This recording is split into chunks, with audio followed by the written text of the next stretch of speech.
Você vender o produto e não fica por aí. Criar relacionamento com o cliente é muito mais do que simplesmente você pegar um produto, entregar ao cliente, ele te dar o dinheiro e você ir embora. É o quê? O cliente comprou, certo? Faça acompanhamento pós-venda, né? Como é que o cliente está a adaptar-se ao produto, né? Como é que o cliente está a ver o desempenho do produto.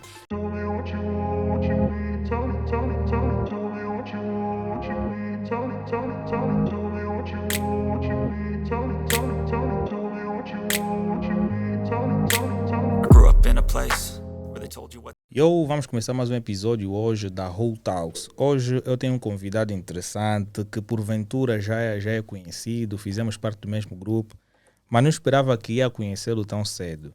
E hoje vamos conversar sobre temas interessantes, vamos falar sobre gestão de clientes, bem como investimentos digitais, né? E se você gosta do nosso conteúdo, deixa o teu like, subscreva o nosso canal não só no YouTube, mas sim também nas plataformas de áudio, onde você pode acompanhar. Dizendo que este podcast é possível graças a 3 empresas que têm dado muito apoio, e no episódio anterior vocês já tiveram aquele feedback das empresas que supostamente têm aquele input aqui no nosso programa, mediante a filosofia que os administradores deixaram aqui. Aconselho a pararem um pouquinho este vídeo, vão lá no vídeo anterior para vocês verem aquilo que saiu e conhecerem aqueles caras que supostamente fazem tudo isto acontecer, ok? E então vou dar uma boa noite para o meu convidado. Espero que estejas bem. É uma nova era hoje, né? Tendo em conta que está-se a fazer algumas mudanças aqui. Epá, tens que te sentir privilegiado, né? Agradeço, Alain. Epá, eu vou pedir que tu fales mais próximo ao microfone para que... Está melhor assim? Ou então tu faz assim. Ok, perfeito. Então ficas aí mais à vontade. Então tu és gestor de clientes e também fazes investimentos digitais. Vamos aí conversar sobre gestão de clientes, porque cá em Angola é uma coisa muito frequente, né? Porque existem poucas pessoas que sabem fazer gestão. Na verdade, tudo parte... Primeiro, boa noite, né? Boa noite. Aldemir Alberto Antônio falando. Gestão de clientes. Na verdade, é uma profissão como todas as outras. Tudo parte da dedicação, né, e foco objetivo daquilo que se pretende ter. Então, a gestão de clientes. Tudo parte por entender a necessidade do cliente. Quando você entende a necessidade do cliente, você consegue facilmente fazer a gestão deles. Porque o cliente é como se fosse uma criança, ele só precisa ser ouvido, precisa ser, né, acarinhado e precisa ser assistido. Então, se você fizer isso, aí você já tem meio caminho andado. Ok. Mas em termos de conceitos, qual é o papel importante de um gestor de cliente em uma empresa? O gestor de clientes em uma empresa é aquela pessoa que consegue antever a necessidade do cliente. Ou seja, tu sabes que tu vendes um produto, a empresa comercializa um certo produto, né? E tu precisas de clientes para que adiram a este produto. O que é que você vai fazer? Você vai conciliar a necessidade do cliente com a necessidade da empresa. Uma vez feito isso, você vai fazer a prospecção, né? Quais clientes realmente pretendem adquirir o seu produto. Você vai fazer o acompanhamento pré-venda, o acompanhamento na venda e um acompanhamento pós-venda. Ok. E quais as responsabilidades que um gestor pode ter durante esse processo? Bem simples. Na verdade, você precisa simplesmente fazer o acompanhamento pré-venda, né? Você vai conhecer o cliente, quais são as suas aspirações, quais são as suas necessidades, e você vai atendê-lo nessa perspectiva. Então, posteriormente à venda, você vai continuar a fazer a assistência do cliente ao cliente. Por exemplo, ele vai comprar uma máquina sua, né? O cliente a priori não compreende perfeitamente o funcionamento da máquina. Logo, Ok. o teu papel não termina simplesmente na venda daquele produto. O teu papel continua. Enquanto o cliente, né, deter a máquina que comprou da empresa a que tu trabalhas, o seu trabalho também continua fazendo assistência.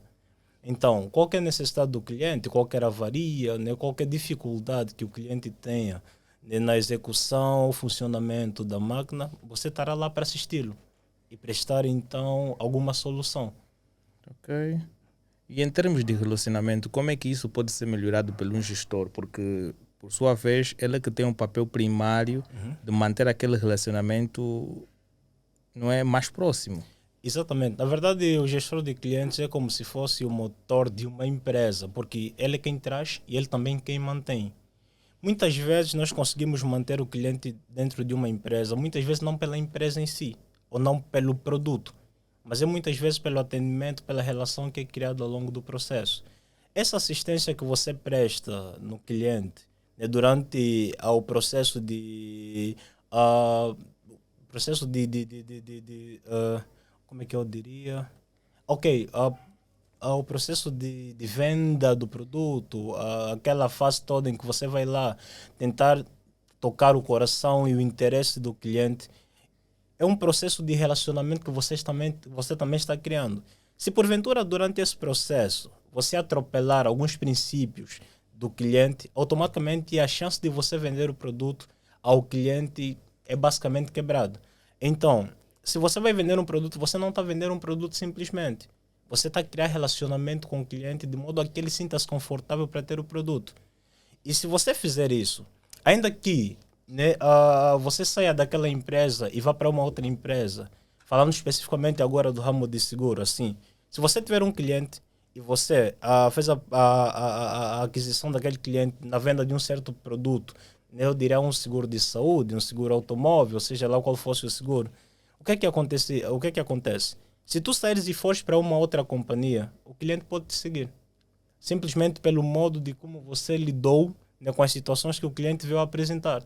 Então, é o relacionamento que se constrói com o cliente que muitas vezes mantém o cliente dentro de uma organização.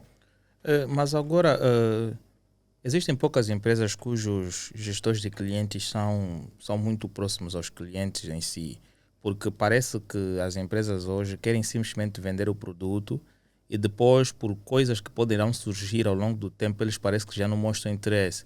Porque o principal interesse, a princípio, é simplesmente receber valores, gerar lucros, pagar salários e etc. Agora, o bom relacionamento com o cliente, muitas empresas não prezam por isso, porque, pô, tu vês assim, eu quero que um cliente venha na minha empresa comprar um produto, mas poucos são as empresas que pensam que esse cliente pode voltar várias vezes para comprar vários outros produtos. Exatamente. Além, vamos supor que você venda telemóveis, né? Você venda telemóveis. O cliente vai chegar para a tua empresa ou a tua loja e ele vai querer um telemóvel. Você vai vender um telemóvel para ele. Só que nós temos que ter em mente uma coisa. O telemóvel é um produto que você vai usar e posteriormente você vai precisar substituir. Claro. Não importa o tempo que leve, você vai substituir por um outro, ou mais moderno, né, com especificações melhores do que você tem, ou então porque aquele extraviou. Agora o que é que acontece? Se porventura você se preocupar apenas em vender o seu produto e não importar-se com como o cliente está, quem é o cliente, com as necessidades do cliente, com os princípios do cliente, posteriormente ao uso do primeiro produto que ele adquiriu em sua empresa, o cliente já não voltará para si. Porque na verdade há muita oferta, muita oferta. Há pessoas a fazerem um preço muito melhor que a sua empresa faz. O que fica em causa não é o preço do produto, o que fica em causa é como o cliente é tratado. E o modo como um cliente é tratado define muito a permanência do cliente ou não. Então, você quando vai vender um produto, você vender o produto e não fica por aí. Criar relacionamento com o cliente é muito mais do que simplesmente você pegar um produto, entregar ao cliente, ele te dar o dinheiro e você ir embora. É o quê? O cliente comprou, certo? Faça acompanhamento pós-venda, né? Como é que o cliente está a adaptar-se ao produto, né? Como é que o cliente está a ver o desempenho do produto, qual necessidade o cliente tem relativamente ao produto. E posteriormente a isso, você pega no telefone, num dos dias liga, está tudo bem, senhor fulano. Ou seja, esse tipo de comportamento que você mostra diante do cliente é que muitas vezes dita a permanência. Caso contrário, então você será simplesmente um vendedor e não um gestor. Ok. Mas agora, quais são as características chaves que um bom gestor de cliente deve ter? Empatia. Empatia, você deve importar-se com o cliente. Não deves importar simplesmente com o dinheiro do cliente, mas sim com o cliente. O estado do cliente importa. Empatia, respeito, né? A relevância. Você deve relevar cada detalhe da vida do cliente. Ou seja, o cliente quando vem para comprar um produto, às vezes aquela conversa básica para quebrar o gelo é necessário. Isso chamamos de empatia. O cliente às vezes vem, está a desabafar um pouquinho sobre a sua vida, né? Sobre aquilo que ele está passando no momento. E muitos não têm paciência para isso. Eles querem simplesmente vender. Olha, epá, ele está lá, o semblante mostra que ele está nem aí para aquilo que o cliente quer. Né? Tá a desabafar da sua vida. Ele só quer que o cliente pague e vá embora. Claro, porque sabe que no final das contas vai receber o salário. Exatamente, só que há um ponto. Você perde mais por isso e ganha menos. Porque você vai ganhar um dinheiro naquele dia e você já não vai ganhar nenhum. Porque o cliente vai ir embora. E quando ele for, já não mais vai voltar. Porque ele não notou empatia de sua parte. Ele precisa muitas vezes de um amigo. Então você, mais do que simplesmente um vendedor, deve ser um amigo para ser um gestor. Ok. Porque isso é como nas nossas relações sociais de amizade e por aí adiante. Nós somos amigos porque nos importamos uns com os outros. E o cliente é seu amigo. Deves velar desta maneira. Caso contrário, você será só mais um. Mas agora, em termos de uma determinada empresa que vai manter aquele contacto primário com os clientes, que estratégias devem ser criadas, não é? Ou devem ser implementadas em empresas para que aumentem uma boa satisfação do cliente? Olha, prospecção é o ponto-chave. Na verdade, nós devemos ir ao mercado e analisar o comportamento do mercado, primeiramente. E quando se fala de uma empresa, um contato primário, deve-se velar muito por aquilo que é o seu roteiro.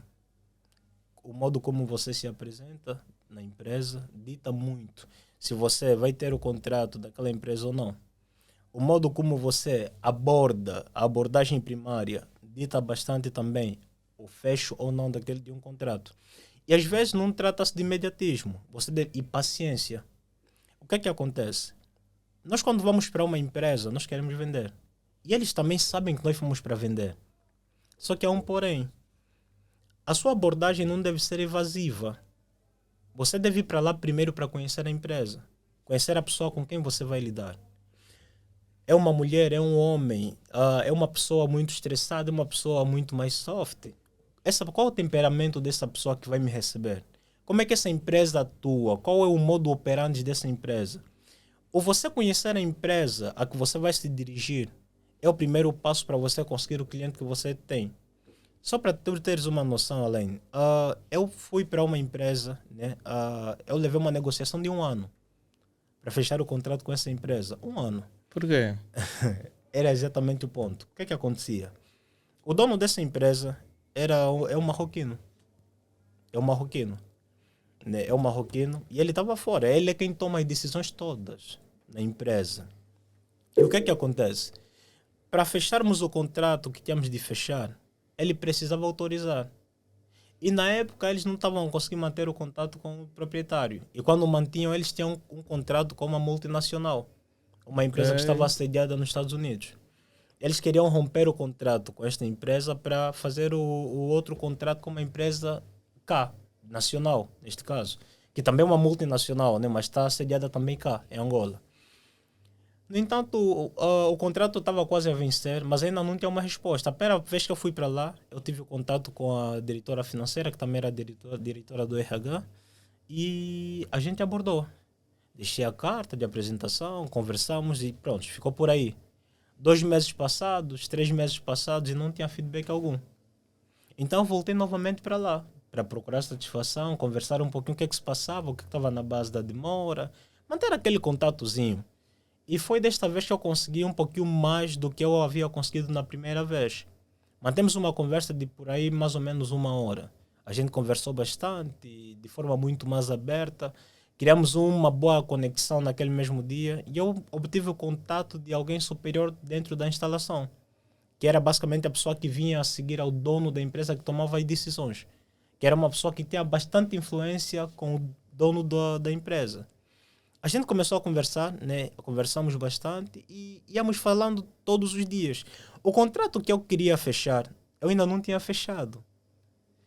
Mas no processo eu consegui fechar outros contratos dentro da empresa, fora aquele que eu realmente almejava fechar. Ok. Todo o resultado de quê? De uma boa conexão, conversa, respeito, empatia, interesse mútuo, em parte. A gente foi falando, e no final de 1 ano, depois de tanta conversa e eles conseguiram ganhar credibilidade em mim, conseguiram ganhar a confiança, Eles disseram, não, acho que vamos fechar. Passaram-me o número do dono da empresa que estava em Marrocos. E eu fiz uma ligação para esse senhor daqui para lá. Então a gente falou, ele falava português e inglês ao mesmo tempo. Aquilo era uma coisa doida. Mas deu para gerir. Então a gente conversou e naquele mesmo dia ele pediu uma proposta. Eu mandei para ele e no dia seguinte ele aceitou. Depois de um ano. Porque na verdade quando eu falava com as pessoas que estavam cá, eles falavam de mim para ele. E tudo isso só foi resultado de quê? Eu acredito que se o nosso primeiro contato fosse totalmente diferente, fosse um contato desrespeitoso, né, e basicamente comportamentos desviantes, eles não falariam de mim para o senhor e nem tão pouco quando eu entrei em contato com o senhor eu teria conseguido falar com ele. Para já era um senhor muito difícil, era um senhor bem difícil mesmo, muito alterado. Ele já mal falava português, né, mas a gente conseguiu comunicar-se. Ele falava muita coisa ao mesmo tempo, mas eu conseguia manter a base do respeito, a tranquilidade e manter um nível de conversa totalmente saudável. Ok. E fruto disso, pronto, né? No final das contas, a senhora só me disse assim: a persistência gera vitória. E o senhor Claro. Aldemir é um senhor que realmente vale a pena aplaudir. Se fosse outras pessoas, acabariam por desistir disso após 3 dias de contacto ou 4 dias. Exatamente. Mas tu ficaste aí em um ano. E o benefício acolhido é ainda maior, né? Por saber que, pô, se tu fizeste um ano, poderias estar atrás de uma outra empresa também há 5 anos. Exatamente. Isso é como quando as pessoas dizem conquistar uma mulher, né? Às vezes é necessário levar um pouquinho de tempo. Depende da mulher. Claro. Hoje em dia, acho que são alguns minutinhos, né? Tu olhas e já está. Até pelo olhar já acabam conquistando. Acho que é só mostrar a conta bancária. E aí é o mais fácil. Aí só estás a aumentar o nível de aceleração. Exatamente. Mas agora, em termos de problemas que podem existir ao longo de um determinado processo, como é que um gestor de clientes deve lidar com problemas e reclamações de posteriores clientes? Olha, um dos grandes erros que as pessoas também cometem é aquilo que já frisaste anteriormente. Há uns que só vendem e deixam por aí, né? Os gestores comerciais, gestores de vendas, gestores de clientes, né? Na verdade, são pessoas que, mais do que vender, né, eles fazem parte da vida do cliente. É por isso que é distinguido de um simples vendedor e de um gestor de clientes. Porque gerir uma carteira de clientes é como se estivesse a gerir um lar, né? A gerir os teus filhos, né? Tu precisas dar assistência. Tu precisas procurar saber as necessidades para você poder atuar em conformidade. E se tu não souberes as necessidades do cliente, você não saberá atuar em conformidade. O que é que acontece? Tu tens que saber, quando tu vais vender um produto, né, o produto pode estar defeituoso, pode apresentar alguma falha, nada é perfeito. E em função disso, tu tens de criar um plano de contingência. Em caso de, como é que eu vou proceder? Se o cliente, porventura, trazer o produto de volta, alguma reclamação, alguma insatisfação relativamente ao produto que você ofereceu, o que é que você vai fazer? Você vai simplesmente olhar e dar aquilo por nada ou você vai dar uma solução para aquilo? O plano de contingência é exatamente para isso, né? O cliente, se vier reclamar sobre um certo produto, o que você tem que fazer é diagnosticar o produto, né? O meu ramo não é propriamente vendas de produtos como este, telemóvel, eletrônicos e coisas parecidas. Mas em todo caso, se o produto que você vende ou o serviço que tu prestas, né, tem alguma gafe, então é necessário que tu ouças o cliente e dês uma solução em conformidade. Não importa o quão chato ele vai ser, ele tem a razão de ser, porque ele pagou por um produto ou por um serviço que não está a ser bem prestado. Ok. Então, a paciência, conforme eu disse, a empatia acima de tudo. Se um gestor de clientes não tem essa característica, obviamente que não poderá atender e não poderá permanecer por muito tempo nesse mercado. Mas agora, que métricas um gestor de clientes deve acompanhar para avaliar o seu desempenho? Olha, na verdade, acho que é tudo o resultado daquilo que as pessoas mostram para nós. Ou seja, é como se nós fôssemos a ação e os clientes fossem a reação. A gente vai agir, né, vai seguir um certo padrão de atuação. Mas o que nós estamos a fazer pode não ser o certo para o cliente. E se vier um cliente reclamar sobre a sua prestação, alguma coisa não está bem. Então, digo, toda crítica, toda repercussão do seu trabalho deve ser analisada por você. Nós nunca devemos encher o nariz ou empinar o nariz para dizer que nós estamos a fazer perfeitamente o nosso trabalho. né? E ninguém pode dizer algo contra. Porque, na verdade, aquilo que nós fazemos são coisas que nós fazemos para outras pessoas. E se essas outras pessoas, para quem nós fazemos o trabalho ou vendemos o produto, nem vierem reclamar e dizerem alguma coisa contra, então tu deves parar para analisar, fazer uma autoanálise e mudar de tática. Se por este caminho, né, está a ter muitos tropeços, então vá por um ou outro. Né? Mas a ideia é não desistir. Se alguém disser algo contra, então tu também deves mudar a tua jogada. Não sempre, né? Mas se a maioria está a dizer que algo não está certo, então você deve se rever.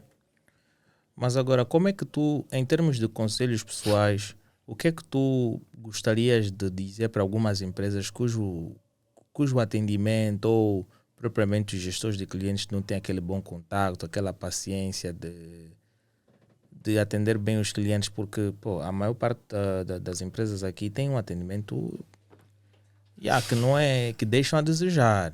Tu chegas aí e encontras um gestor de cliente mal-humorado. Será que isto tem a ver com o comportamento pessoal ou a empresa também influencia bastante sobre esse aspecto? Na verdade, eu penso que uma empresa, antes de contratar alguém para um determinado cargo, é necessário analisar o perfil, né? O perfil dessa pessoa. Vamos supor que tu sejas um gestor de cliente muito temperamental. Muito temperamental. Nós estamos a falar de uma profissão, estamos a falar de um cargo, de uma responsabilidade que acaba abarcando, né, muita atenção, muita atenção. Estamos a falar de que você vai gerir mais de 100 clientes, mais de 200 clientes. Você vai ter na sua carteira mais de 200 clientes, mais de 100 clientes. Ainda que forem mais de 50, mais de 10. São pessoas. Cada pessoa que vier à sua carteira terá o seu temperamento, terá o seu comportamento, tem a sua personalidade, tem o seu histórico, né? E tem as suas emoções. E se não levar-se em conta esses aspectos de cada indivíduo, a particularidade ou peculiaridade de cada indivíduo, de cada cliente, então automaticamente tu não conseguirás atender em conformidade. Nós não vendemos simplesmente, como eu disse e repito, nós somos amigos de clientes, né? Os clientes são nossos amigos e nós devemos tratá-los com cordialidade. Então, aquelas empresas que de alguma maneira, né, têm reclamações relativamente a certos atendimentos por parte dos gestores, é uma questão de reavaliarem as pessoas que estão na frente, a tomarem as rédeas, nesse caso, do posto. Se há muitas reclamações, então alguma coisa não está certa. E se alguma coisa não está certa, deve-se reavaliar. E se as pessoas estão na frente, né, estão a fazer o seu trabalho, mas ainda assim não fazem bem, podem optar sempre por formações. Né, formações diversas que ajudam de alguma maneira, formações de coaches e por aí, que ajudam de alguma maneira a despertar certos gatilhos que é em nós. As pessoas podem ter o comportamento que têm, a personalidade que têm, mas ainda assim é possível você trabalhar numa zona e prestar um serviço de excelência. Porque na verdade aquilo que nós somos, eu digo assim, às vezes é necessário que nós sejamos atores. Tu podes ser estressado, tu podes ser quem quer que tu sejas, mas quando nós estamos aí para exercer o nosso trabalho, nós devemos ter empatia e responsabilidade e respeito acima de tudo. Porque na verdade cada um tem os seus problemas, as suas dificuldades. Se nós relevarmos sempre isso, à medida que alguém venha para nós com alguma reclamação, né, com alguma revolta, então obrigado, automaticamente nós não seremos ninguém. E a nossa empresa declina. Mas agora, em termos de comportamentos ou atitudes em formas de gestão de clientes, depende muito da característica da empresa. Certo. As empresas do ramo tradicional e as empresas do ramo digital têm atendimentos totalmente diferentes. Alguns, o atendimento é ainda mais demorado e outro, o atendimento é mais fácil. Por exemplo, se tivéssemos a falar do modelo de empresa B2B ou B2C, né? Que é business to business, business to client. Como é que tu achas que esse processo deve ser caracterizado? Olha, na verdade, eu penso que isso não difere basicamente em nada, porque atendimento é atendimento. Seja lá em qual segmento for, atendimento é atendimento. Se por um lado, né, atendimento no business to business digamos assim, cordial, no business to see, tu também deve ser cordial. Ou seja, você vai vender e venda é venda. Business to business, né, business to client e tal. Olha, é a mesma coisa. É a mesma coisa. Porque você vai prestar um serviço, por um lado, o mesmo serviço você vai precisar. Só que o ponto é, as pessoas quando trata-se de venda, eu diria assim, num budget muito menor, as pessoas querem banalizar. E o que muitos cometem é o erro de que, olha, aqui por exemplo, eu vou vender aqui e a venda está avaliada em 10 milhões. Aí eu vou vender aqui e a venda está avaliada em 1 milhão, por exemplo. Nós achamos que fazendo uma venda de 10 milhões com excelência e banalizando uma venda de 1 milhão sem excelência, nós estaríamos a ganhar mais e perder menos. Na verdade, não. Nós estaríamos a perder de qualquer maneira. Por quê? Porque o que faz a fortuna que a gente faz é o resultado de todas as vendas. Você tem que vender mais, e ainda que forem em quantias mínimas. Mas a venda recorrente, né, a venda constante, é que faz o estatuto que a empresa tem. Mas agora, como é que, dadas as circunstâncias que vão existindo novas tecnologias que vêm facilitando o trabalho das pessoas, né, em geral, como é que tu achas que um gestor de clientes deve lidar com as novas tecnologias de atendimento? Olha, isso é como um profissional de qualquer área, né? Na verdade, se tu não te potencializares, automaticamente tu ficas ultrapassado. Tu ficas ultrapassado. O que é que acontece? Se surgem novas tecnologias e essas novas tecnologias são implementadas para a sua área de trabalho, obrigatoriamente tu tens de acompanhar a dinâmica. Se tu não tens conhecimento aprimorado da área, né, ou do produto, ou do material, da tecnologia implementada, então tu tens de fazer uma formação que se adeque, né, ao uso daquela tecnologia de modo a que tu possas estar enquadrado. Porque caso contrário, então, acho que também as empresas mais atualizadas, as empresas com maior potencial, as empresas com maior perspectiva e maior foco, também acabam de alguma maneira acompanhando a dinâmica, né, a dinâmica do mundo moderno. Se são processos que estão a ser implementados para o bom funcionamento das empresas, elas vão acompanhar, e acompanhando isso também estarão então investindo na formação dos seus quadros. Mas agora, tu achas que existe um benefício de começar-se a continuar a trabalhar com os mecanismos atuais, né, tradicionais, que são as papeladas todas, o computador e fora o ramo digital?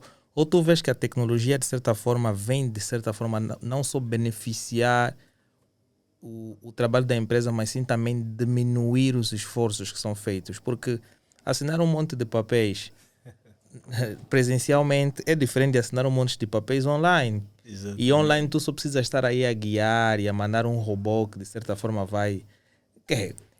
E a minha pergunta vai mais ou menos... As empresas digitais hoje em dia não usam muito o atendimento, os gestores de clientes, muitas das vezes. Os robôs aí vêm entrando nesse mundo e criam já uma determinada separação. Olha, na verdade, a tecnologia é acompanhada com a mão de obra humana. Não há uma autonomia total, né, por parte dos robôs. Eles, para funcionarem, ainda precisam de pessoas. Eles, para funcionarem, precisam de pessoas. E há certas tarefas que devem ser, de alguma maneira, mesmo empenhadas por um gestor, ou seja, por uma pessoa. Vamos só fazer algo. Atualmente, por exemplo, né? Atualmente, tu porias um robô, né, para analisar o comportamento de um cliente. Uma ligação, né, uma conversa. Qual tu achas que seria o maior desempenho em termos de avaliação de satisfação de um cliente, né, colocando um homem, uma pessoa, numa conversa com o cliente e colocando um robô numa conversa com o cliente? O robô conseguiria? Eu acho que o robô, muitas das vezes, ele tem a tendência de fazer tudo aquilo que o homem implementa. Mas acredito que não seria a mesma coisa e também não seria a forma mais usual. O homem tem sempre mais soluções para acabar dando solução a certos problemas das pessoas.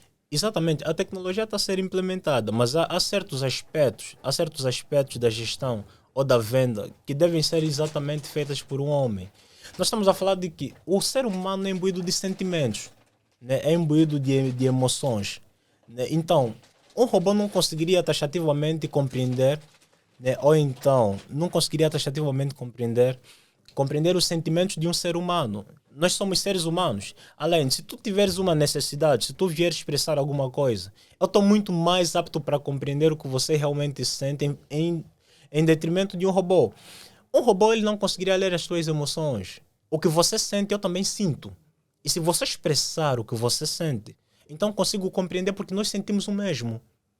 Então é basicamente nessa perspectiva. Obviamente que muitos postos de emprego serão perdidos com a implementação das novas tecnologias, né, com a robótica e por aí. Mas há certos aspectos, né, da gestão de uma empresa que só deverão mesmo ser executados por um homem. Mas agora, quais achas que são os melhores, não é, as melhores práticas para manter um bom banco de dados de clientes atualizados e preciso? Porque alguns anteriormente utilizavam banco de dados do Excel. E hoje em dia, na existência da tecnologia, usam já outros bancos como a nuvem, etc., para armazenamento de dados dos clientes. Como é que tu vês esta nova dinâmica? Na verdade, os bancos de dados estão atualizados, né, Elaine? Estão atualizados. E de uma ou de outra maneira, o resultado da atualização é o contato com o cliente. Mas a atualização é simplesmente excluir um cliente, colocar um outro. Olha, não, na verdade eu me referia à atualização de informação. Atualização de informação do cliente. Ou seja, por exemplo, eu vou criar uma carteira de 100 clientes, né? Por exemplo, no ano de 2023. No final do ano eu tenho aí uma carteira de 100 clientes. No ano a seguir, obviamente que eu vou precisar, se calhar, contatar a cada cliente para fazer uma atualização, upgrade das informações que lá constam. Isso não importa se vai ser nas nuvens ou no Excel. Na verdade, o que se pretende é eficácia, eficiência. Então, se tu consegues manter um contato com o cliente, independentemente da informação armazenada em uma das bases de dados, né, Excel, nas nuvens, isso não importa muito. O que importa é o cliente continua ligado à empresa ou o cliente já desvinculou-se da empresa. O cliente continua a aderir os produtos da empresa ou o cliente deixou de aderir os produtos da empresa. Porque, na verdade, base de dados é base de dados, é para estar lá. O que realmente importa é a ligação que você estabelece com o cliente, com base em conversas, e é onde você resume tudo. Mas agora, quais são essas informações que os clientes devem, não é, fornecer à empresa para que eles permaneçam integrados na vossa base de dados? Olha, na verdade isso eu não sei em que taxativamente estaria a se referir, mas, né, cada empresa tem a sua forma de atuação. Mas de forma geral, eu penso que o primordial é o contato. O contato, e-mail e o número telefônico. Penso que é a melhor via para se manter um relacionamento com o cliente. Na verdade, seria basicamente tudo que você precisaria ter. Ok. Mas agora, também essas informações a fornecer dependem muito de empresa para empresa. Como? Há informações por exemplo, de renda. Ok. Por exemplo, tu sabes que nós estamos no mercado em que há informações de renda que devem ser postas e há empresas que Exatamente. simplesmente te pedem os dados do bilhete de identidade, Uhum. data de nascimento, onde vive e tudo mais. Agora o resto, epá, Olha, como sabe, eu sou gestor de clientes e trabalho com seguros, né? É o seguinte, só para tu teres uma noção, existe o seguro de acidente de trabalho. Existe um seguro de acidente de trabalho que é obrigatório, né? A todas as empresas devem ter. E há um aspecto nesse seguro que muitas vezes deixa algumas pessoas desconfortáveis, que é a questão da folha salarial. Para fazer um seguro de acidente de trabalho, nós precisamos da massa salarial. Ou seja, é aquela folha onde vai vir o salário de todo mundo. Do PCA, sei lá o que, todos, do primeiro escalão até o último escalão. E aí você vai ter informação de quanto é que cada um ganha. Para fazer o seguro de saúde, nós precisamos da data de nascimento. São dados pessoais de cada cliente, né? Então, tudo isso, né, muitas vezes acaba sendo um pouquinho difícil de conseguir das empresas, mas há sempre um mecanismo. Nós podemos não de alguma maneira expor taxativamente o nome da pessoa. Nós só precisamos, né, precisamos do gênero e precisamos do contato. Ou então precisamos do gênero e precisamos da massa salarial dessa pessoa. Há uma forma de fazer isso. Por exemplo, eu quero fazer uma proposta, mas a empresa está meio resistente para ceder esses dados assim de forma muito clara. Eu digo para eles, não, tu não precisas dar, né, o nome completo de cada indivíduo, né, com o seu salário descrito. Então simplesmente forneça uma folha salarial em que devem obrigatoriamente constar os valores de cada indivíduo, mas pode não identificar cada indivíduo. Coloca por gênero, né, ou simplesmente a inicial M ou H, de homem ou mulher. Mas em termos de validação de informações, quais são os critérios que vocês usam para validar uma informação se é real ou é falsa? Olha, cada empresa tem a sua área específica, área técnica que trata desses aspectos. Então, nós estamos mais aqui na área de coleta de informações e tem a área técnica que cuida de todos os outros aspectos. Então, essas informações aqui, o modo operante de cada área, aí já vai além daquilo que nós fazemos. Mas agora, os gestores de clientes, não é, como um bom gestor de clientes, podem colaborar com outros departamentos também. Quais são os departamentos que colaboram diretamente com os gestores? Olha, na verdade, pronto, se tu és vendedor, tu tens que colaborar com a área comercial taxativamente. A área de cotação, né, a área, nesse caso, de lá, que fazem a questão da precificação, essa coisa toda. Porque, na verdade, se tu vais vender um produto, tu não vais vender simplesmente por vender. Estamos a falar de que tu vais vender um produto de, por exemplo, 1 milhão de kwanzas. Mas pode haver a impossibilidade, né, ou a indisponibilidade, perdão, do cliente não conseguir pagar este preço. Por exemplo, aí tu não tens autonomia total para fazer um desconto considerável e vender o produto ao cliente. Porque tem parâmetros. Logo, você precisa estar em conexão com a área, nesse caso, se calhar, a área financeira, a área de precificação, essa coisa toda. Para você poder, então, aliar os interesses do cliente aos seus interesses. Por exemplo, quando vou apresentar uma cotação ao cliente, eu digo, por exemplo, seguro de saúde, a empresa vai pagar 200 milhões de kwanzas. Tá bem, Sr. Aldemir, tá bom, mas poderia fazer um desconto. Eu digo, tudo bem, dê-me só aí 1 hora, eu entro já em contato consigo. Eu vou lá ter com a área técnica, com a área de subscrição e falo com eles, olha, o cliente apresentou essa contraproposta, qual é a margem que nós podemos fazer ao cliente? Eu procuro buscar pelo menos 2 margens. Né? Eu busco uma margem mais acima e uma mais abaixo. Em caso do cliente, então, resignar aí aquela parte, a margem mais acima, eu puxo para a margem mais abaixo. Aí já não precisarei contactar novamente a área técnica. É tudo uma questão de elaboração de esquema. Ok, isso. E quais são os benefícios de implementar um sistema de gestão de relacionamento de clientes? Na verdade, é aquilo que eu já disse, é basicamente o mesmo ciclo. Gestão de cliente, relacionamento com o cliente. Uma empresa não vai vender se não tiver clientes satisfeitos. Se tu tiveres uma base de dados com clientes satisfeitos, o que é que você vai vender?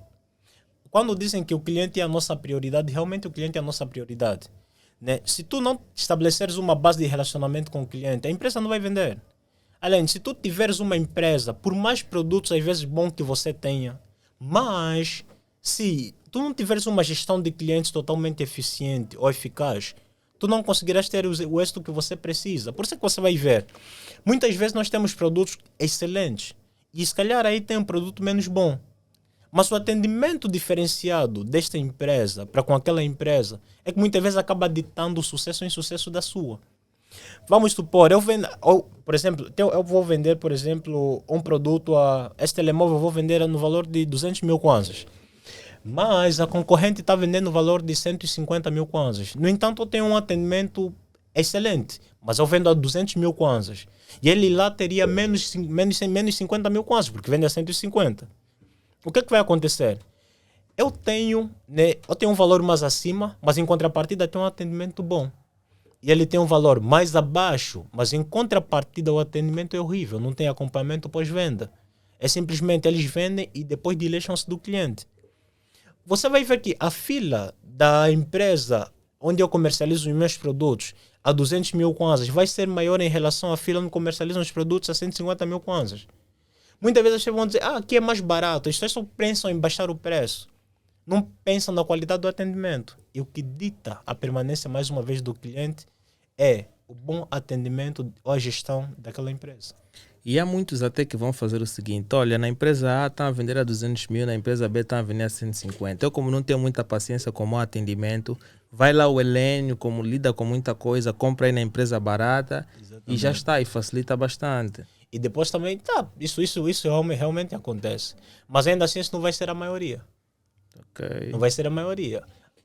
Todo cliente... Claro, porque nós aqui gostamos mesmo de pagar as coisas e não velamos muito pelo atendimento, né? Nós só chegamos, não, pagamos. velamos. Por que quando tu vais a uma administração você reclama?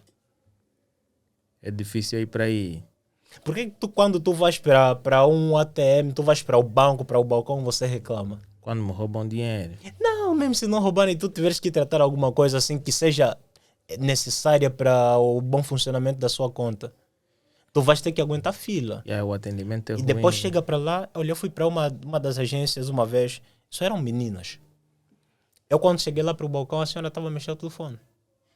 Eu fiquei por lá parado por quê? Uns 2 minutos.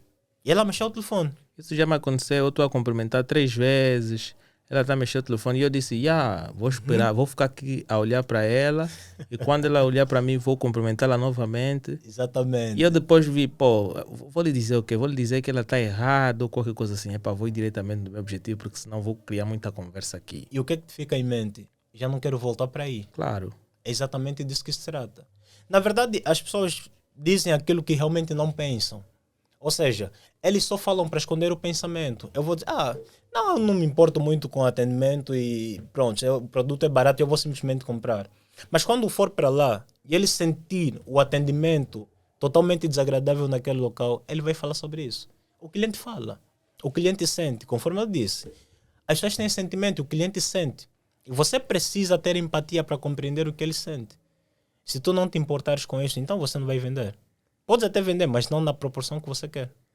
E em termos dessa questão de mau relacionamento com os clientes, quais achas que são as maiores instituições top que lideram em atendimentos ruins, Estado ou privado? Acho que tu já tens a resposta para isso.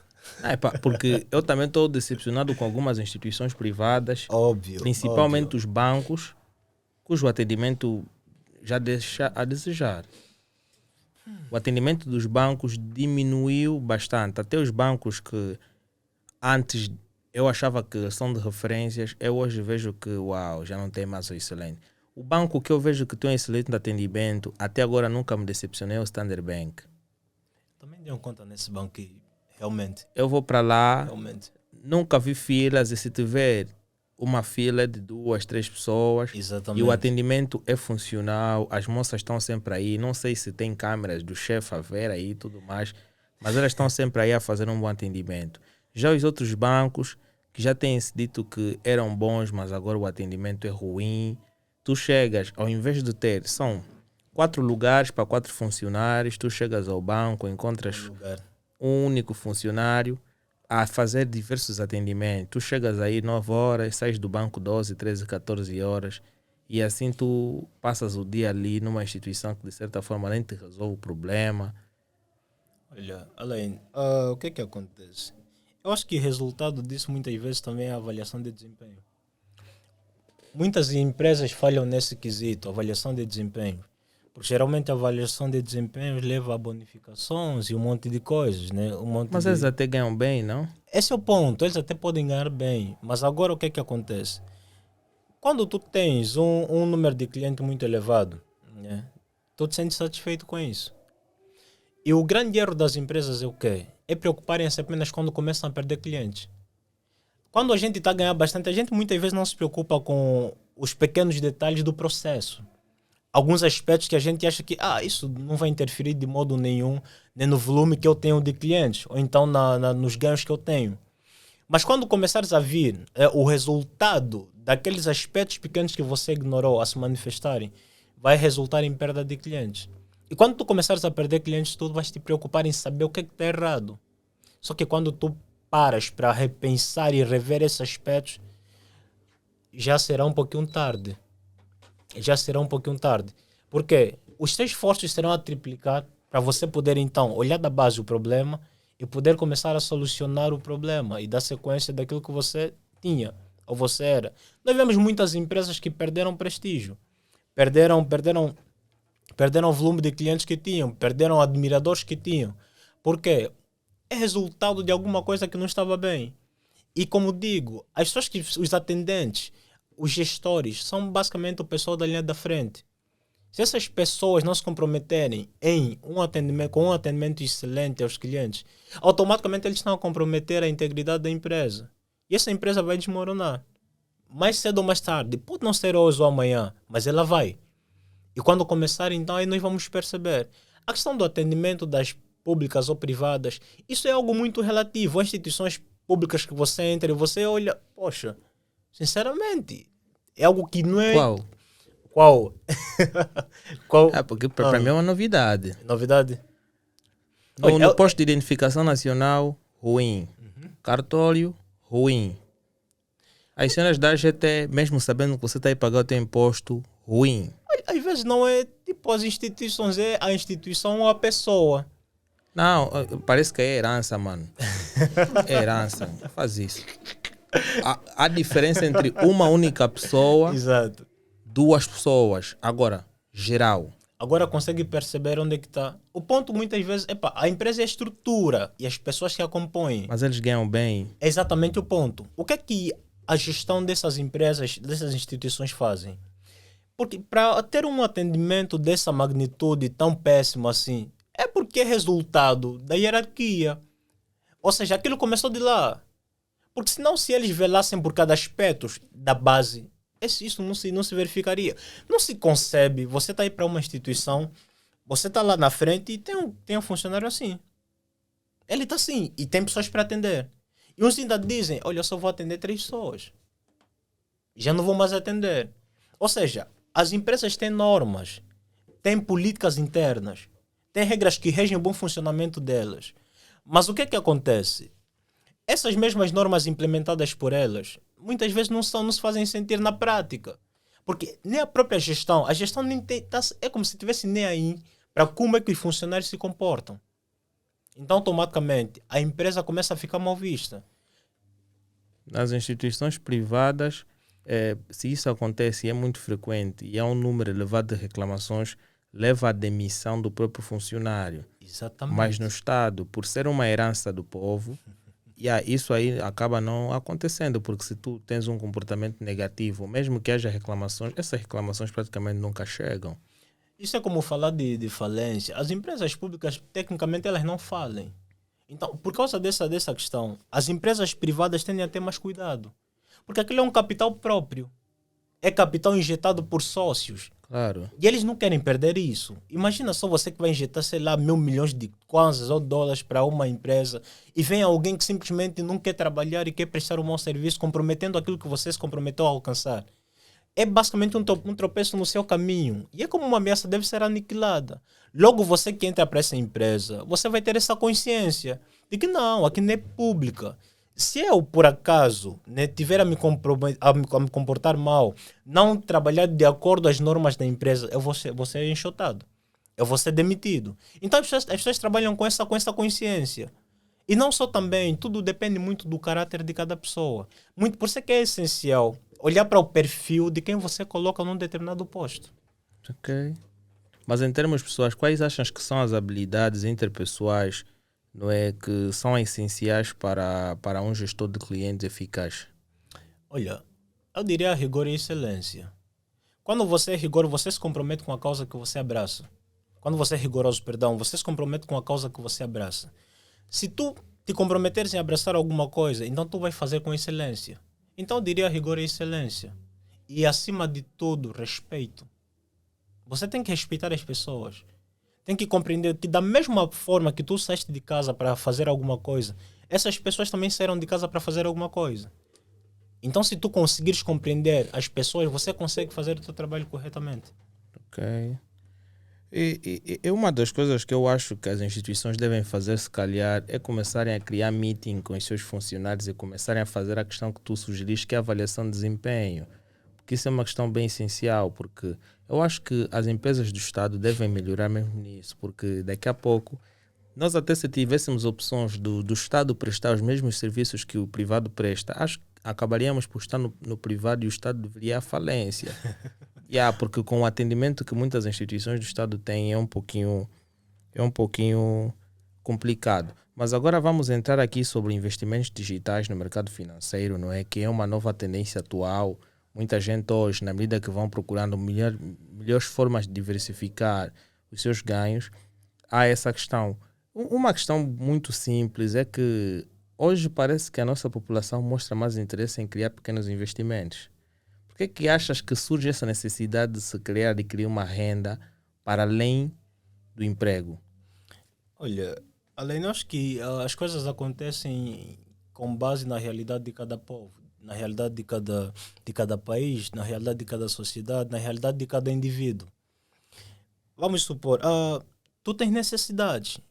Se nós olharmos para grandes feitos, para grandes marcos aí da história do mundo, nós vamos ver que a maioria das pessoas que alcançaram grande estatuto no mundo inteiro, eles vieram de famílias humildes. Porque eu acho que a necessidade te faz criar. A necessidade te faz sair da tua zona de conforto para ter outras possibilidades. Então, em detrimento da necessidade extrema que muitas vezes nós vivemos, as pessoas estão a sentir a necessidade de se reinventar, de migrar para outros campos da vida, outros campos de investimento. As pessoas não querem ficar simplesmente no salário, porque salário não te dá o que você realmente quer. Nós não queremos simplesmente uma vida normal, uma vida medíocre. Nós queremos ter riquezas. E eu, não, se calhar, posso não falar de grandes quantidades de dinheiro, mas nós queremos ter estabilidade. Estabilidade exige que você tenha mais do que simplesmente uma fonte de renda. E é nisso que as pessoas começaram a ver agora. Desde a pandemia, principalmente, parece que o número aumentou consideravelmente. As pessoas começaram a perceber de que se dependerem única e exclusivamente de uma fonte de renda, que é o trabalho fixo, que tem um salário todos os finais de cada mês, então ainda não seria suficiente para conseguir suprir as suas necessidades. Então penso que tudo isso partiu exatamente disso, da necessidade. Em termos de valor, não é mínimo que as pessoas devem ter ganhos assim em empresas, não é, que vão prestar um determinado serviço. Qual achas que é um salário que te permite ao longo do tempo tu começares a criar oportunidades para começares a entrar para o mercado digital? Olha, na verdade, eu diria que não se trata muito do valor avultado. Trata-se de foco. Okay. Trata-se de foco, de objetivo. O que é que acontece? Eu posso ganhar muito. E se calhar ter a possibilidade de começar a fazer isso amanhã ou daqui a 2 meses com 2 salários. Mas há quem ganha pouco. Mas o que é que diferencia essas pessoas? Há pessoas que têm decisão, iniciativa própria. O ponto não está no dinheiro propriamente dito, o ponto está na iniciativa de cada um dos indivíduos. Com 10 mil dá para fazer? Com 10 mil dá para fazer alguma coisa assim. Você pode começar sempre por algum lado. Mas imaginas alguém que ganha simplesmente 15, 25 mil kwanzas, que tem muitas necessidades para fazer e tem a vontade simplesmente de ter uma outra renda passiva.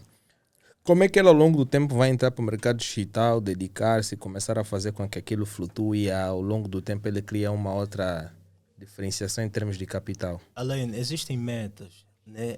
Existem objetivos a curto, médio e longo prazo. E quando as pessoas compreendem isso, elas conseguem de alguma maneira fazer o que elas querem fazer.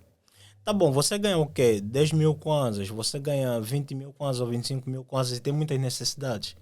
Como é que você consegue sobreviver a isso? Do mesmo modo que tu consegues manusear os teus 10 mil, 15 mil, 20 mil kwanzas todos os meses, então você vai conseguir de alguma maneira também suprir ou tirar alguma coisa, ainda que forem 1000 kwanzas. Você guardando 1000 kwanzas, 500 kwanzas todos os meses, você vai conseguir, mas é uma questão de objetivo, conforme eu disse. Ninguém nunca disse que é uma coisa fácil, que é uma coisa que você para, porque você tem muito, você consegue fazer. Mas você toma a decisão de fazer. E quando você toma a decisão de fazer, você cria mecanismos para fazer. Você cria as vias para fazer. Você sacrifica, acima de tudo. A gente tem necessidade de sair, de ir passear. A gente tem necessidade de ir curtir coisas parecidas. Ou seja, momentos de lazer. Mas se tu tiveres um objetivo e o teu dinheiro não der para alocar para todas essas vontades que você tem, então você vai ter que começar a excluir. Aquilo que é essencial, aquilo que não vai te fazer mal, você pode começar a tirar. Aquilo que não for primordial, você vai começar a tirar. E tirando, você já está a economizar. E se você está a economizar, você está a um passo daquilo que você quer fazer. Então eu diria, não se trata muito de dinheiro, tipo quantidades avultadas. Trata-se de objetivo, foco e determinação. Quais são as principais diferenças entre o mercado digital e o mercado tradicional hoje? Porque em Angola, não é, na medida que o tempo foi avançando, hoje já se fala do mercado digital, já temos uma bolsa, porque os investimentos mais atrativos no nosso mercado são os títulos do tesouro, os depósitos a prazos, ok. E hoje em dia já se fala um pouquinho de ações. Mas em termos de diferença, qual é a diferença entre o mercado digital e o mercado financeiro tradicional? Olha, eu diria muitas vezes que é a questão da acessibilidade, ou seja, acessibilidade como? O mercado tradicional exige uma certa burocracia. Exige uma certa burocracia. E nós estamos a falar de uma sociedade que, em parte, não dá-te muitas aberturas para você empreender. Ou seja, é um pouquinho difícil. Você ter a legalidade da sua empresa, né? Começar a criar a sua empresa e ter acessibilidade a certos produtos e coisas parecidas. Ou seja, nós temos um Estado, nós temos aí uma estrutura que nós temos que seguir. Mas que de alguma maneira, para ter acesso a certos aspectos, a certos nichos, a certas coisas que você queira para poder ascender, você não tem. Se tu não tiveres influência, você não tem muitas vezes. Para você implementar certas coisas no negócio que você quer fazer, você ia precisar de algumas autorizações, você ia precisar de algumas papeladas, que muitas vezes se tu não tiveres influência, você não vai ter aquilo tão cedo. E quando seria uma coisa que você teria tão cedo, e de forma tão simples. Agora, o mercado digital é diferente.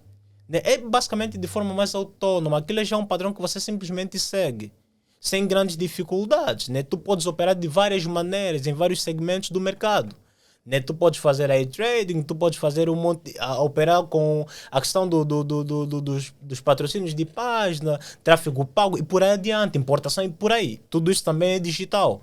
Então, é muito mais acessível, né, do que o mercado tradicional. Conforme nós dissemos, o tradicional muitas vezes é difícil, porque obedece a certas normas e é tão quadrado. Ao passo que o mercado digital pode depois te catapultar para o mercado tradicional. Tu podes Ok. conseguir arrecadar mais fundos no mercado digital, que pode te levar então ao mercado tradicional. Ou seja, você consegue mais aí e depois vem aguentar um pouquinho a burocracia do mercado tradicional. Eh, Em termos de tipos de investimentos que nós podemos encontrar no mercado digital, quais são Olha, diferentes? na verdade, pronto, depende do nicho que cada um queira seguir, né? Muitos hoje em dia apostam em questão do tráfego pago, né? A questão do tráfego pago, né? A questão daí dos links patrocinados, criação de website, essa coisa toda. Né? Estamos a falar do digital, aquele é tudo com base no mercado digital. Tem a outra questão que é o mercado, nesse caso, do trading, né? Que são as operações aí, o Forex, opções binárias e por aí adiante. Então, são vários segmentos que a pessoa pode seguir, né? Você pode optar por lojas virtuais, né? A questão de simplesmente vendas no digital. Epa, são vários segmentos, dependendo da aspiração e da vontade de cada um. Mas agora, disseste que muita gente hoje está no tráfego pago, está a entrar, mas para que haja uma determinada expansão nesse mercado de tráfego pago, há necessidade do mercado financeiro crescer mais ainda. Porque a maior parte dos países cuja evolução em termos de marketing digital já está mais evoluído, não é? Eles baseiam-se muito no mercado financeiro mais abrangente, tendo em conta que nós não temos muita facilidade de ter a aquisição de cartões Visa, Mastercard e etc. Não achas que também há uma dificuldade nessa aceitação? Olha, na verdade, é aquilo que disse, né? Se tu queres fazer alguma coisa, tu vais ter de ir atrás. Perdão. Muitos têm contas na Europa, muitos têm contas fora daqui, contas internacionais, mas eles nunca sequer saíram do país. Claro. Como é que eles fizeram isso? É só para dizer que é possível. É possível fazer isso. Então, tudo parte do traquejo que você vai ter.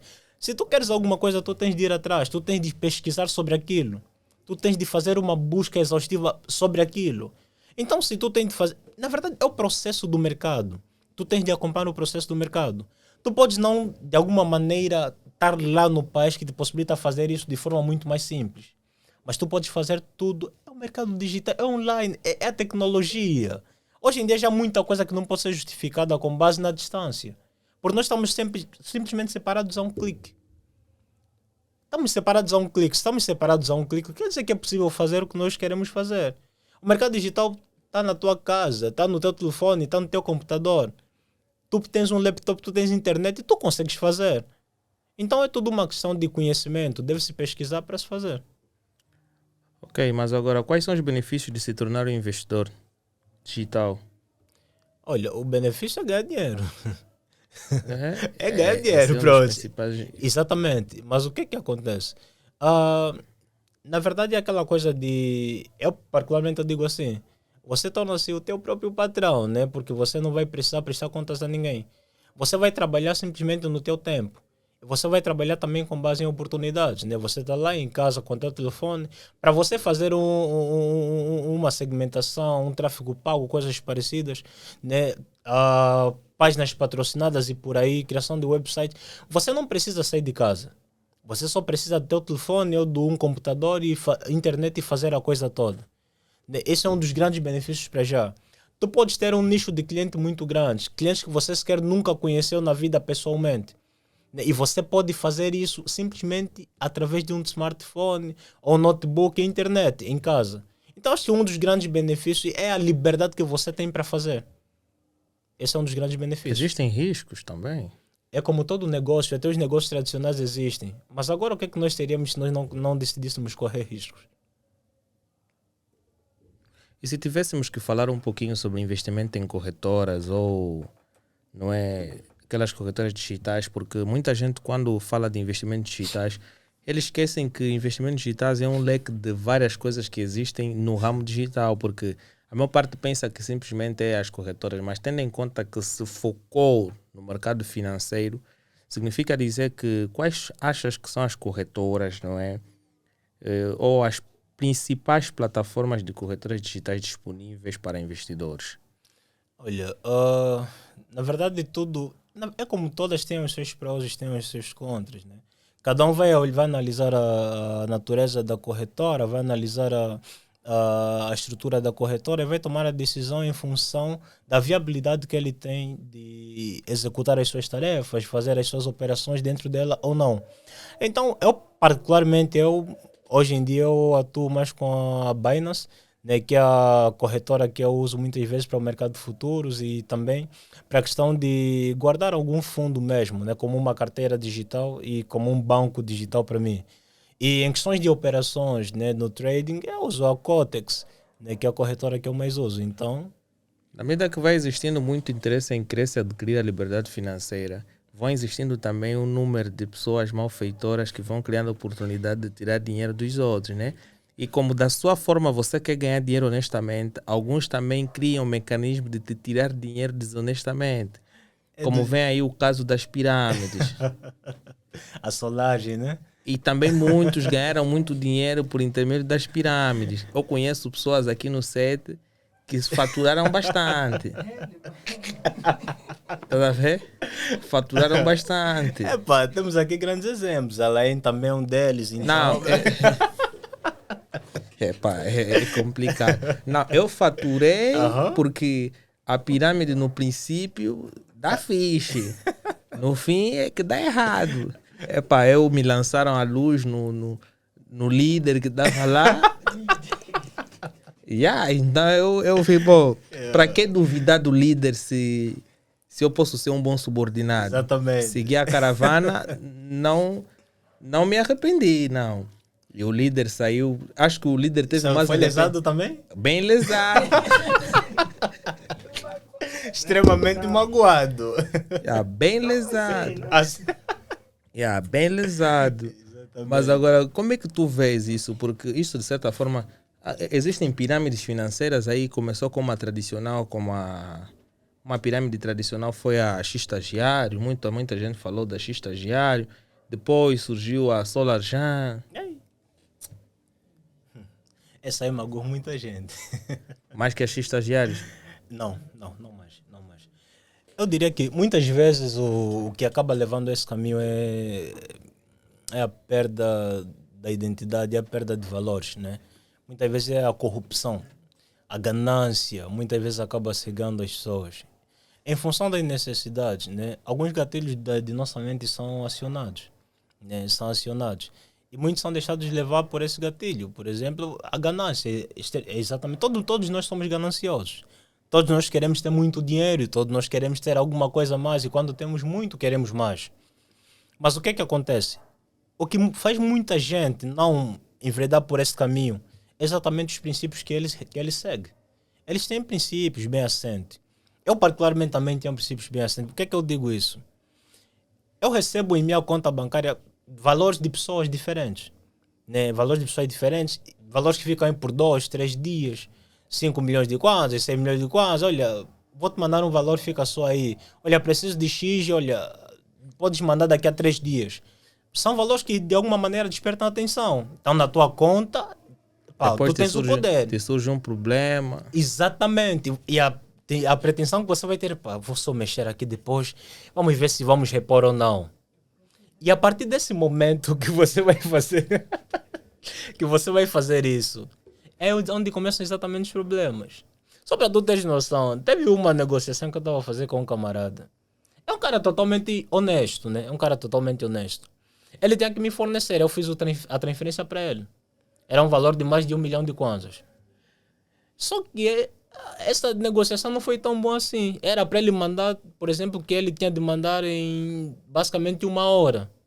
Aquilo levou uma semana. E o dinheiro estava com ele.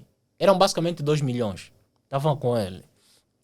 Eu disse assim, olha, passando 2 horas, passando 3 horas, eu disse, pá, eu comentei, ele disse, não, olha, lá para a madrugada vamos fazer e vou-te mandar tudo e tal. Falei, tá fixe. Madrugada passou, dia seguinte. Eu olhei assim, eu disse, mano, é como ele assim, não estás a conseguir fazer. Epá, transfira os valores dos kwanzas para mim, para mim. E quando tiveres a possibilidade de fazer, me dá o sinal para que a gente feche. Epá, mano, olha, vou fazer já e tal, tal, tal. Só que o que é que acontece? O dinheiro já não estava sobre a posse dele. Ele já tinha gastado a metade do dinheiro e outra parte tinha mandado em outras bandas. E eu precisava do meu dinheiro, porque é um dinheiro que eu uso para negociações. Agora, o que é que acontece? Mas o cara também não estava a dormir. Esse cara, eu nunca lhe vi. A gente nunca nos encontrou. Nunca nos encontramos pessoalmente. Olha, esse cara ficou lá ligado toda hora para mim, todos os dias a tentar clarificar as coisas, né? Ele ligou, fazia screen da informação do banco, dinheiro cativado e tal, essa coisa toda aí. E até que depois de uma semana ele me mandou a print do e-mail do banco de que o dinheiro tinha sido devolvido para a conta e que já estava disponível para movimentações e tal. E ele fez a movimentação.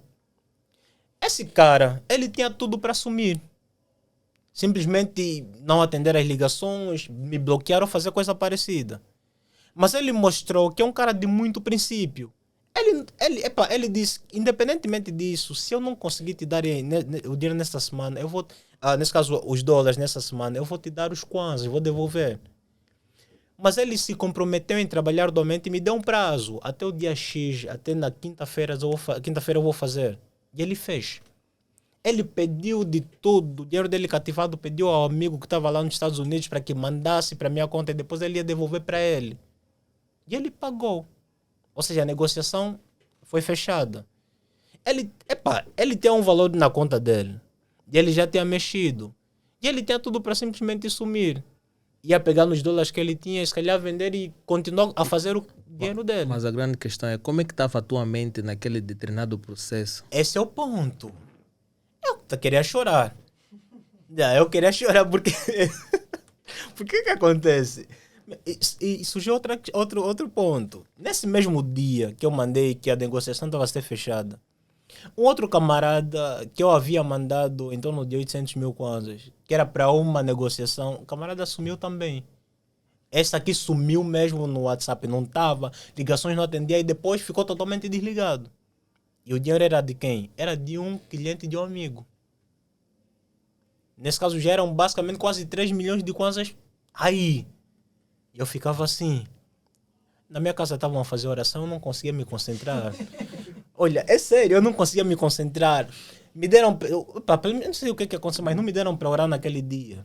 Eu não estava a conseguir comer. Eu só comi quando eram 23 horas e 30 para 0. Depois que o camarada apareceu, o camarada tinha ido jogar.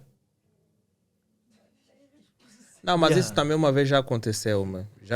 Que é uma coisa, primeiramente, que eu, particular, acho que é diferente do teu caso, mas no teu caso foi aquela questão de te mandarem valores sem você saber do propósito. Então, um cara mandou-me valores, isso há 3 meses atrás, ou 4, mandou-me valores e, pô, era para comprar algumas coisas e eu nem sabia, não é da existência daquele valor. Eu estava sem dados e fui treinar. Então ele lá... De quem? Isso é para quê? Estás a ficar educado. Ok, contudo, o cara manda-me os valores, eu assino o treino, ele faz ligação para todo mundo. Liga no Helênio, liga para o Marcos, liga para a Denise, depois liga para o Lorde. E o Lorde que diz, não, ele está na academia, não sei o quê. Ele vai nos treinos. Tá a tentar entrar em contato contigo, não sei o quê. Isso é uma coisa que eu detesto. Primeiro, se você tem um determinado problema e eu tenho que resolver, nunca vai num sítio em que eu estou a fazer o meu treino, tentar me tirar dali para ir resolver a tua situação, eu fico mesmo irritado. É mais fácil tu chegares, o cara está ocupado, ele está na academia essa hora, vou chegar, vou sentar. Olha, eu peguei no meu telefone 30 ligações. Quando voltei a entrar no WhatsApp, liguei primeiramente no responsável. Ele disse, olha, fica pela primeira e a última vez você a mandar dinheiro na minha conta, sem antes me consultar se eu tenho isto ou não. Agora ficas aqui a me encher, todo mundo a me ligar, ou seja, tipo, eu sou ele burlador. Só mandou e, tipo, quer dizer, ele mandou e me não disse, sabendo olha... se você tinha ou não.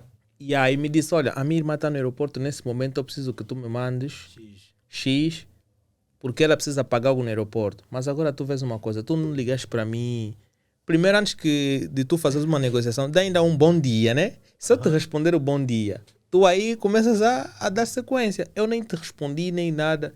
Boa tarde. A minha irmã está no aeroporto, precisa fazer uma movimentação muito rápida. Move, quero 3.000 euros. Manda os kwanzas. Pá, ficou aí 1h30. A irmã dele liga para mim, manda mensagem, moço, parece que é burlador, não sei o quê. Eu pego no telefone, mando um áudio na irmã dele. Fica pela primeira e última vez tu a me envias um áudio dessa natureza. Porque eu não te conheço, nem sei o que se passou. Eu até então não conversei com o teu irmão para me enviar dinheiro. Agora eu cheguei 1h30, vou operar. Peguei no telefone. Mas linda calma. Fiquei bem nervoso. Vou devolver os kwanzas ou vou enviar só os euros? Tá bom, enviei os euros para ele. Ele, eu sabia que tu ias enviar. E a minha irmã, na realidade, já viajou faz tempo. Eu fiquei passado, eu disse, olha, nunca mais negocia comigo. Nunca mais. Isso acontece? Não, ele não tem coragem, mas ele vai com a inocência, agora a inocência vem até mim, tá vendo? Mas eu responder mensagens dele, não, já não aceito. Porque daquele dia eu senti que, não pode. E ele invadiu a minha privacidade, estás a ver? Não, mas tem. Porque deve haver limites. Se tu me envias valores de banco diferente, não podes exigir que eu... Foram bancos diferentes. Não podes exigir, por mais que o comprovativo seja verdadeiro, não podes exigir que a transferência seja urgente. A não ser que eu aceite. Exatamente. E se calhar também eu, naquele momento, não detenho as divisas e vou ter que, se calhar, recorrer a alguém. Exatamente. Ele vai requerer o pagamento na hora e eu vou fazer do meu dinheiro. Exatamente. Então, era justo que se refletisse e depois mandasse. Mas é uma história bem complicada. Agora, quais são os critérios, usados para escolher uma plataforma de investimento mais confiável? Muitas vezes, eu digo que sempre a melhor forma de obter informação sobre alguma coisa é através de pessoas que usam, né? Através de testemunho, nesse caso. Porque, independentemente de qualquer coisa, você tem que pesquisar sobre a coisa. Tem o YouTube, tem um monte de sites que dá para, se calhar, ver a veracidade de uma plataforma ou então site para suplionagem, né? Dá para ver tudo isso. Então, é uma questão de investigar. E principalmente o YouTube fornece muitas informações a respeito. Hoje no YouTube, se a gente entra e coloca, por exemplo, plataformas ou corretoras para investimentos digitais, né? E aí aparece uma pilha de informações. Sim, mas nem todas são inclusivas para angolanos que muitas das vezes não têm passaporte. Esse é outro problema, né? Mas a maioria delas aí, elas aceitam um bilhete de identidade mesmo. Então... E em termos de nível de segurança? Falamos em correr riscos, né? E então é isso. Complicado. Complicado. Aceitar, correr risco, depois se calhar dinheiro de sofrimento. Olha que muitos na Solarjan venderam carros e casas para investir tudo aí. Erro. E foram por níveis de confiança também. Não, esquece isso. Mas é que, o que acontece? Eu penso que muitas das pessoas que investem, né, no mercado financeiro digital, O ponto é, tá bom, você está investindo numa plataforma, numa corretora que você sequer conhece a sede. Você nem se calhar a possibilidade de viajar para ir lá reclamar você tem. Mas o que é que acontece? Você não vai colocar todo o seu valor, toda a sua poupança. Né? É um investimento digital. Né? Ainda que for mesmo um investimento tradicional. Você nunca vai colocar toda a sua poupança naquilo. Aquilo é como se você tivesse a vender tua alma. Você vai colocar tudo lá. E se aquilo der errado, você vai ter o quê? Então acho que é uma questão também de consciência, de raciocínio, que as pessoas devem ter. Independentemente das necessidades, nós não devemos agir como um aflito. Né? Que o primeiro que aparecer eu vou me jogar. Não pode ser assim. E as pessoas cometem exatamente esse erro. O mercado digital é aquela coisa, você vai para lá, você sabe que você está a correr um risco. Se aquilo fechar, né, se haver alguma coisa, alguma irregularidade, aquilo, sei lá, de alguma maneira não conseguir mais atender e encerrar, você pode ter o teu valor preso aí e nunca mais rever os seus valores. E essa consciência que você deve ter. Se houver um bloqueio, qualquer coisa, ou seja, você deve saber que se houver alguma coisa, você não vai ter possibilidade de, se calhar, ir diretamente e reclamar. A quem é que você vai se dirigir? Por isso é que eu estou a dizer, tudo é uma questão de cautela. É risco que você vai correr, mas você deve medir o risco que você quer correr. Por isso é que é aconselhável, não coloque o valor que você acha que é essencial para a tua vida nesse tipo de coisas.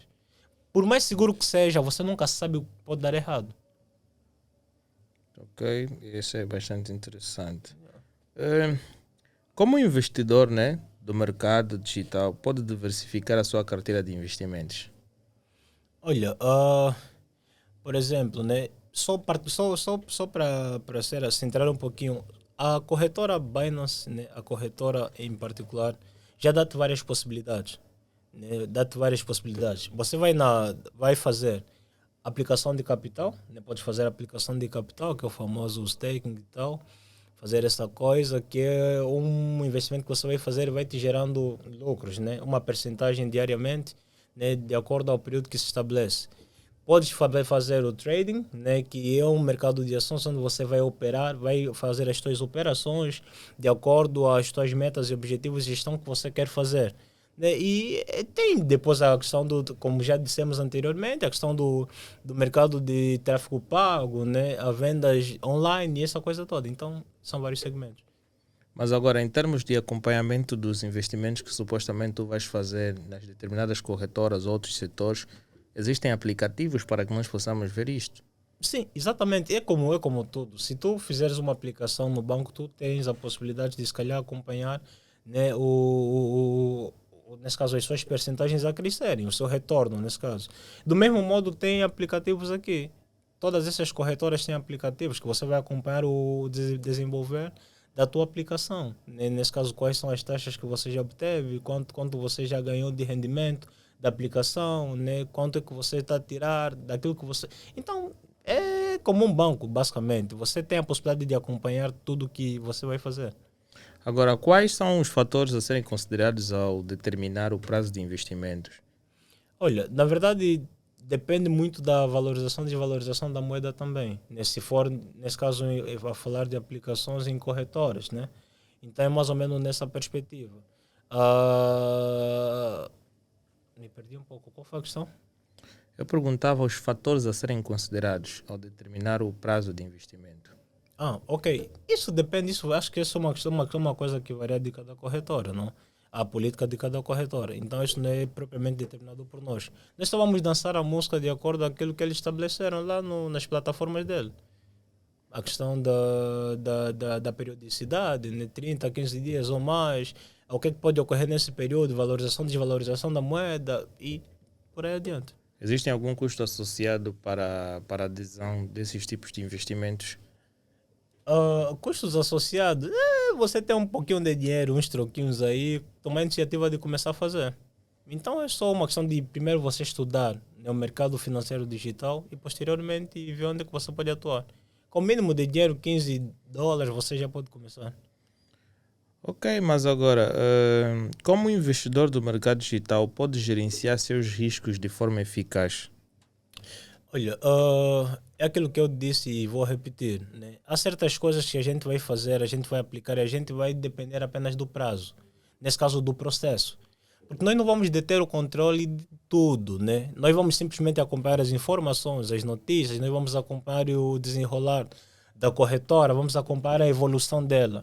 Agora, quando tomarmos a decisão de investir numa determinada corretora, nós simplesmente, depois que a gente investir, a gente vai simplesmente esperar. Porque se a gente investir, por exemplo, fazer um investimento fechado, aquele que a gente não pode retirar antes do prazo, o que vier a acontecer naquele processo, né? Então a gente só vai ter que esperar para que o processo termine e a gente rever o nosso valor. Caso contrário, a ocorrência, né, de alguma forma desequilibrar ou então criar um certo fim à corretora, você vai ter que chorar. Ok. Por isso é que eu disse, são riscos que a gente corre. Você escolhe correr ou não. Então acho que as pessoas aqui em Angola vão acabar escolhendo o mercado tradicional porque sabem que os riscos são mais minimizados, né? Em contrapartida, no mercado financeiro digital, você pode ganhar mais do que você vai ganhar levando tempo para solidificar o seu investimento tradicional. Só que também assim prevenimos um pouquinho o ataque cardíaco. Ataque cardíaco. Então, quem não está preparado para sofrer um pouco, então não deve investir. E depois começa a tremer bastante, é complicado. Só que quando vires aquele cara a passar com aquele carro, então não diga que é feitiço. Estás a ver? Esse é o complicado. Então, Exatamente, é escolha.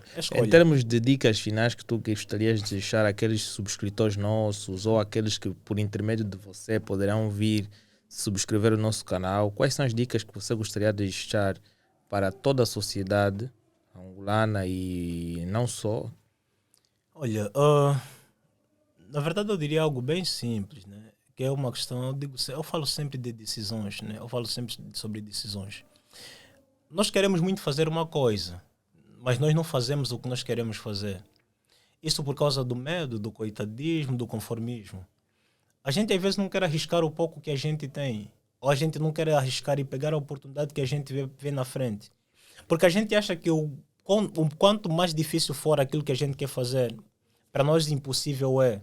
Só que alguém dizia que não precisa ser, né, não precisa ser fácil. Só precisa ser possível. E se tudo que a gente quer fazer é possível fazer, então a gente pode começar a fazer. Mas o essencial é você acordar, tomar a decisão de começar a fazer, levantar da tua cama e tomar a iniciativa e começar a caminhar. Então, para todos aqueles, né, que de alguma maneira, né, sentem-se retraídos, sentem-se inseguros de começar a fazer alguma coisa, não importa onde você esteja, simplesmente faça e comece a fazer. E a mudança começa exatamente aí. Eu é que devo agradecer pelo facto de tu aceitares o convite que o Helênio fez, não é? E tu estás aqui no estúdio da Who Talks, não é? Que hoje é um dia, simplesmente. Certo. Poderás ser convidado várias vezes. Certo. Eu gostei muito de conversar contigo e eu aprendi bastante hoje. Assim também vou poder aconselhar mais pessoas que de certa forma querem entrar por esse mercado. Eu acredito que vocês também aprenderam bastante. Se tiverem mais perguntas por serem esclarecidas, é muito simples. Comenta aqui e nós faremos uma segunda parte. Claro que nós vamos ter uma segunda parte com o nosso convidado, uma terceira, uma quarta parte com o nosso convidado, porque agregou conhecimentos e vocês também poderão ganhar alguma coisa.